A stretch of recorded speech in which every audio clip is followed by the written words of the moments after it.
Pure ramen. Wow, masarap naman yan. Diba? Grabe. Pangalan ng Pure. Diba? Sarap, no? Marami siyang laman. Maramin. Diba? Maramin. Ang sulit siya sa 99 pesos, Oh, no? di ba? Maramin. Maraming. Maramin na, maramin. Parang kala ko dito maano eh. Ayan po so. Ayan, dyan namin binili. QQ Ramen 99. Literal siya na 99. Ito na rin yan. Ito yung presyo. Dalawa, 190. Eh, tikman na natin. Tinitak na natin. Anong lasa? Malambot siya. Para malaman ko. Kasi umiyaw ng camera, siyempre. Ito mo pa pinas.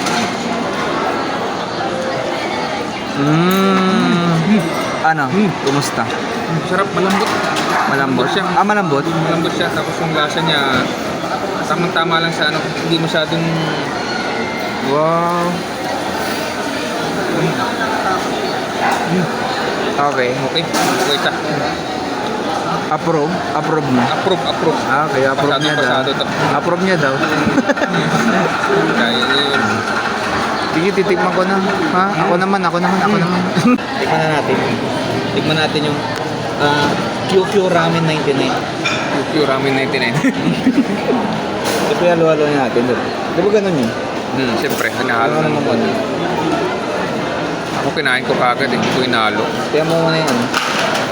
Yung noodles.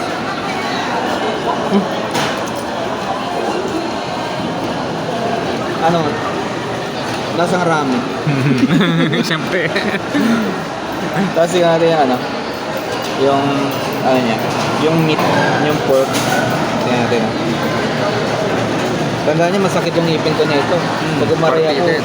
hindi ano to. Hindi pasado, no? Dito pasado. Buti pala masakit ngipin mo, no? Huh? Ang sarap. Di ba?